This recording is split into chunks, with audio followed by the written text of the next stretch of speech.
16% najstnikov v Sloveniji je razmišljalo ali pa razmišlja o samomoru. To je nenormalno visoka številka.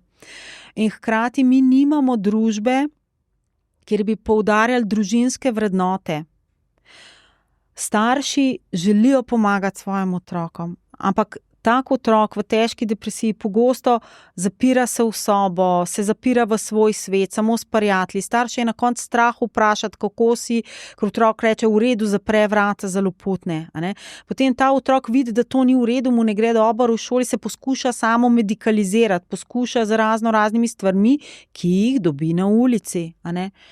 In to se lahko stvar tako nesrečno zacikla, da absolutno odsvetujem.